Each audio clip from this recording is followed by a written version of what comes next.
একটা ভিডিও আমাদের সামনে আসলো, যেটা রতনলাল নাথ আমাদের বিদ্যুৎ মন্ত্রী, ওনার যে একটা বক্তব্য শুনতে পেলাম আমরা একটা জনসভায়। উনি সম্বোধন করতে গিয়ে বললেন যে আপনারা কি জানেন এরকম যে ছেলের থেকে মেয়ে হয়, মেয়ের থেকে ছেলে হয়, এই যে ব্যাপারটা, এটা আমি বলবো যে উনি হয়তো মন্ত্রিত্ব পেয়ে এই ব্যাপারটা মানে মিনিস্ট্রির সাথে কোনো কিছু যোগাযোগ আছে কি নেই আমার মাথায় ঢুকলো না ব্যাপারটা। কারণ কি, ত্রিপুরা রাজ্যেই তৈরি হয়েছে ট্রান্সজেন্ডার ওয়েলফেয়ার বোর্ড।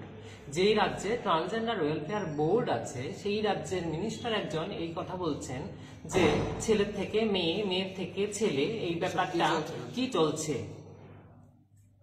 মানে আমি বুঝলাম না ওনার শিক্ষাগত যোগ্যতা, ওনার মন্ত্রিত্বের যোগ্যতা কোন জায়গায় কিভাবে নির্ধারিত হয়েছে বা কিভাবে নির্ধারণ করেন। আমার এখানে রিকোয়েস্ট যে এই রকম অপমানজনক শব্দ এটা আমরা কেন মেনে নেব বা কিভাবে মানব। আমার প্রশ্ন আমাদের মাননীয় সম্মানীয় চিফ মিনিস্টারের কাছে যে উনি যেন এই ব্যাপারটা দেখেন, খুব শীঘ্রই দেখেন, এবং এর সুরাহা আমরা চাইছি যে এই ব্যাপারটা আমরা মানতে পারবো না। কারণ এই রাজ্যেই পলিসি নির্ধারিত হচ্ছে ট্রান্সজেন্ডারদের জন্য যে কিভাবে ওদেরকে ব্যবস্থা দেওয়া হবে, ওদেরকে সংরক্ষণ দেওয়া হবে চাকরির ক্ষেত্রে, শিক্ষা ক্ষেত্রে, তারপর ওদের ট্রিটমেন্টের জন্য নতুন নতুন আমরা ত্রিপুরা রাজ্যে কি কি ব্যবস্থা আনতে পারি, ফ্রিতে ব্যবস্থা আনতে পারি।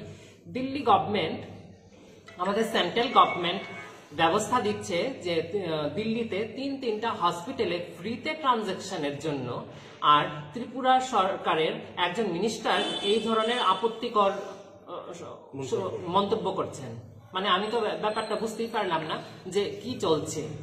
উনি বলছেন কি চলছে, আমিও বললাম কি চলছে, ওনারটা কি চলছে। এবং আমি চাইবো, আমি সরবে বলছি, আমি একদম ঠোক বাজিয়ে বলছি যে এই রকম অপমানজনক শব্দ আমরা মেনে নেব না। এর বিপরীতে যেন ক্ষমা যাচনা হয়, কারণ এটা কোনোভাবেই স্বীকৃত হতে পারে না।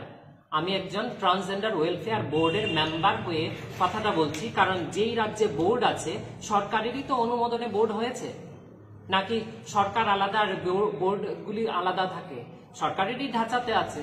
তাহলে সেই সরকারেরই একজন ব্যক্তি এই ধরনের আপত্তিকর, এইরকম অপমানকর শব্দ বলে যাবে আর সরকার একদম কিছু বলবে না, কোনো স্টেপ নেবে না। কিরকম মিনিস্টার উনি? ওনার জানা নেই। আগে, এখন উনি বিদ্যুৎ মন্ত্রী, আগে তো উনি শিক্ষামন্ত্রী ছিলেন।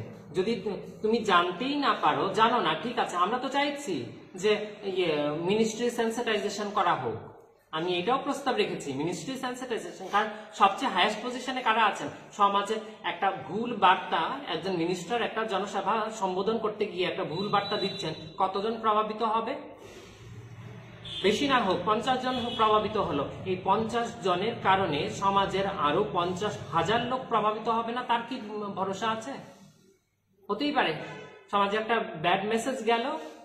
এমনিতেই তো এই কমিউনিটির ওপর এত অত্যাচার, লাঞ্ছনা, গঞ্জনা হয়েই চলেছে, এত রকমের ওরা ট্রোলিংবাজির শিকার হয়, কত সুইসাইড অ্যাটেম্প হয়, তারপর আবার এই ধরনের শব্দ বলে একটা ব্যাড মেসেজ দিয়ে সমাজটাকে কি মানে আরো খারাপের দিকে নেবে? তাদের জন্য কি পরিস্থিতি কমানোর বদলে, আমি বলি কি, পরিস্থিতি তুমি কমাতে পারো না, বাড়াও না, অন্তত বাড়ানোর অধিকার তোমার নেই। আর কে ছেলে হবে কে মেয়ে হবে ওনার তাতে কি যায় আছে? উনি দেবেন টাকা। গভর্নমেন্ট বলছে যে ফ্রিতে ট্রানজাকশন দেওয়ার ব্যবস্থা হচ্ছে, আর উনি এই ধরনের মন্তব্য করছেন, মানে কি ওনার পকেট থেকে যাচ্ছে টাকাটা? আমি তো বুঝতে পারলাম না।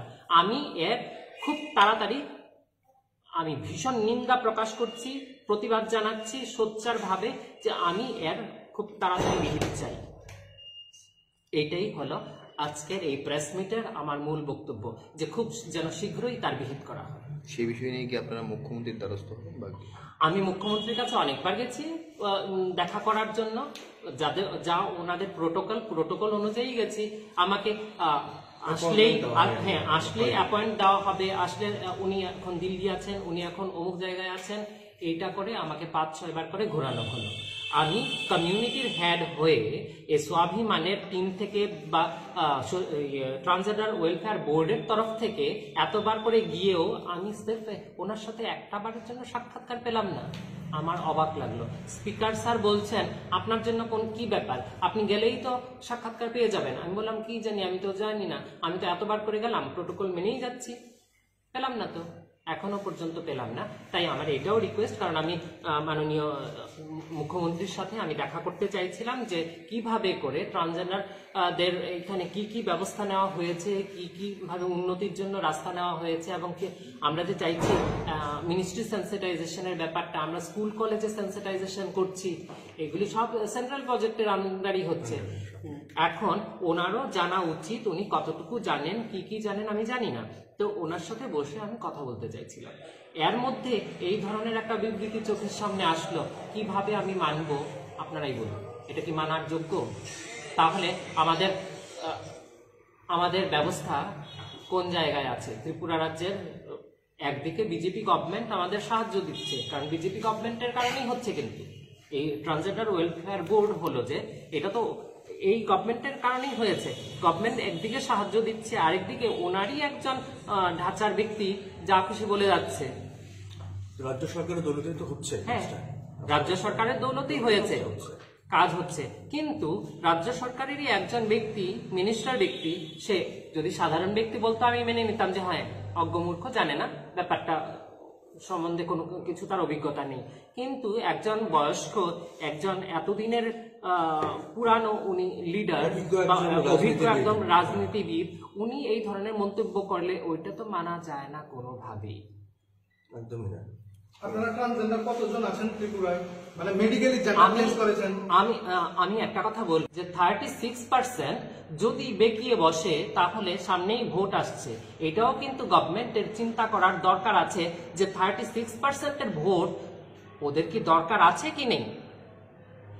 আমি কমিউনিটির হেড হয়ে আজকে এই কথাটা বলতে বাধ্য হচ্ছি যে ওদের এই ধরনের অপমান করা হলে তাহলে ওরা কেন এই গভর্নমেন্টের সাথে, একদিকে গভর্নমেন্ট সাহায্য দিচ্ছে, তোমারই তো ঢাঁচা একজন ব্যক্তি এই ধরনের কথা বলছে না, তাহলে এই ব্যাপারটা কিন্তু আমরা মানবো না।